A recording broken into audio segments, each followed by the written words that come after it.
Hello guys, magandang umaga po muli sa inyo. Nandito po tayo sa aming unahan ng bahay.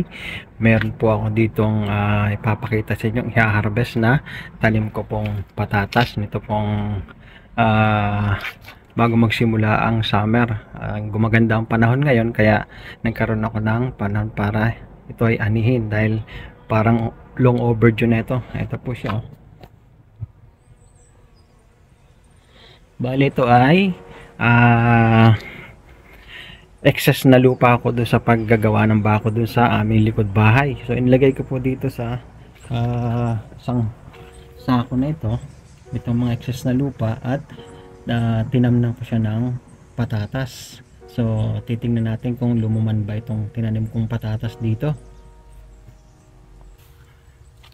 May buhok po siya dito. Hindi po yan ang ating aanihin. Parang kamatis po ang bunga ng ating patatas. Ito, dalawang klase ang patatas. Ito pong tanim kong ito ay yung isang klase niya na sa lupa ang laman niya. Meron naman po na ang bunga niya ay nasa labas. Ito mga bunga niya ito sa labas, hindi po ito nakakain. Bale, pwede siyang itanim para sa susunod na season ay sisibol siya at magkakalaman. Ito po siya. May ilang puno po ito. Bale, 3 ang patatas sa tinanim ko dito. Tingnan natin kung sulit bang ating tinanim. Ito po siya. May lumalabas na mga laman dito dahil hindi ko naman po ito inilagaan, basta nilagay ko lang dito. Ayan po siya.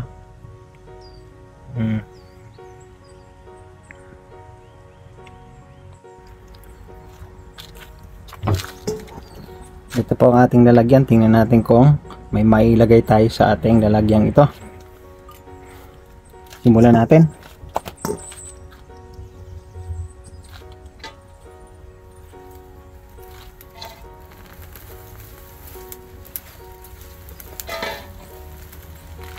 Ito po siya.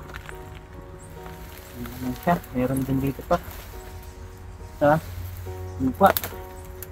So, isang puno pa lang po ito. Yan ang tunay na patunay ng kasabihan na kapag may tinanim, may aanihin. Hindi nga lang po kalakihan, pero at least mapapakinabangan natin ito. Ito pong maliliit na ito, tatanim natin ito dito, babalik natin. Tingnan natin dito kung meron pa. Naiwan. Ayun, may naiwan pa po.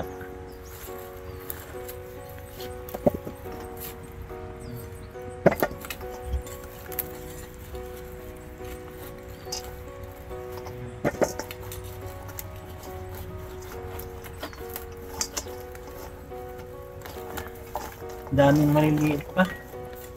Matigas ng lupa dahil nang hindi ko naman ito nga naalagaan, so hindi nakapenetrate ng maayos ang kanyang gut para lumaman.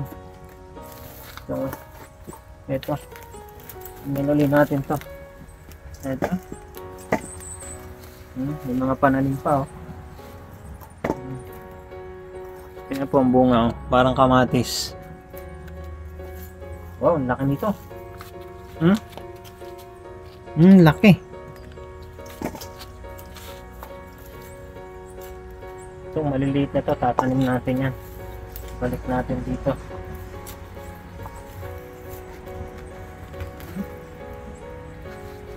Laki din, no?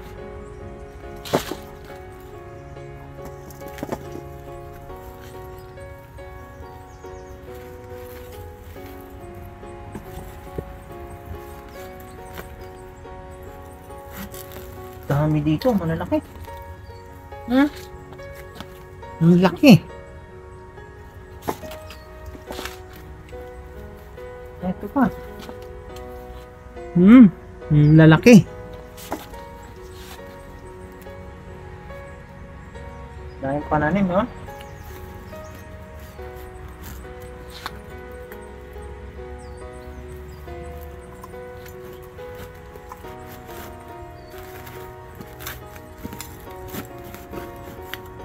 Meron pa.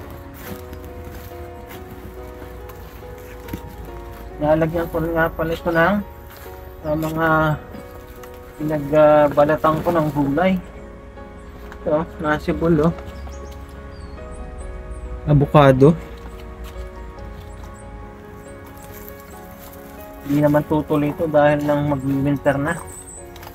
At tapos na itong summer na hindi naman namin naranasan mag-summer. Puro ulan ng ulan.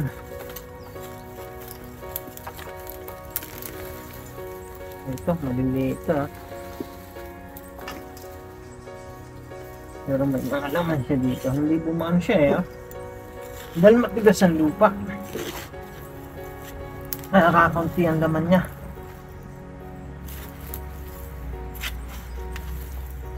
Talo tayo dun sa isang yun ah.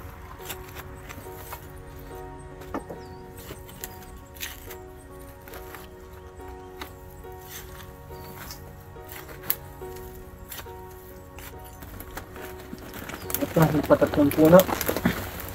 Nagbunga kaya, liliit din. Meron kaya naiwan sa ilalim. Daming pananim, no?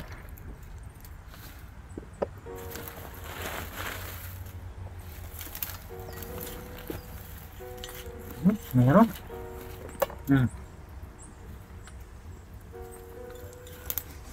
Ito pa. Okay.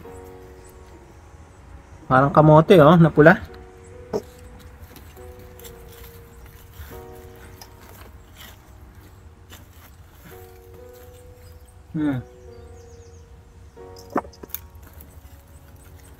Ang bulok oh.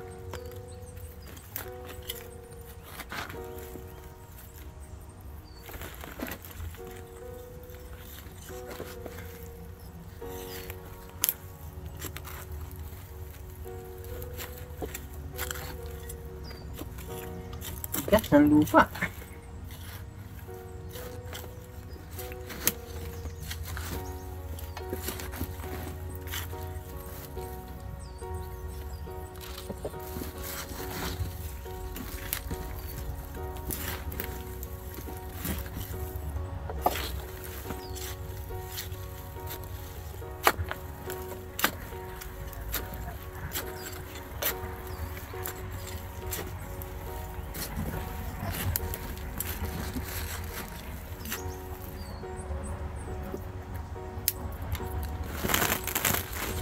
Anak siguro.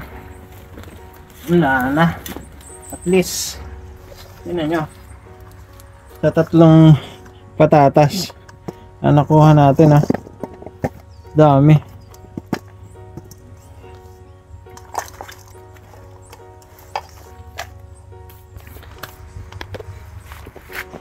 Kaya guys oh. Itong patatas natin oh. Ayos. So far guys, ito ang ating patatas na nakuha. Out of 3 potatoes na tinanim ko, ito lumaman siya. Di na tayo lugi, wala namang ginawa. Tinanim, basta iniwan ko lang dito sa lupa, lumaman siya oh, lalaki. Okay guys, basta tandaan natin lagi na kapag may tinanim, may aanihin. Ito ang patunay oh. So ito, babalik natin itong mga butil na ito na maliliit, tatanim natin dito muli. So guys, ito na ang ating patatas oh. Hindi ako, naglaga ako dito oh. Ating malalaking patatas, ito na siya. Sarap sa nilaga niya oh. Sisentensyahan na natin ang ating homegrown patatas. Ito siya sa ating pork nilaga. Ito. Again, kapag may tinanim, may aanihin. Patuloy nyo po aming subaybayan sa aming buhay dito sa abroad at sa aming munting channel para sa marami pang video ng aming DIY at cooking. Thank you very much. God bless. Happy Sunday. Bye-bye.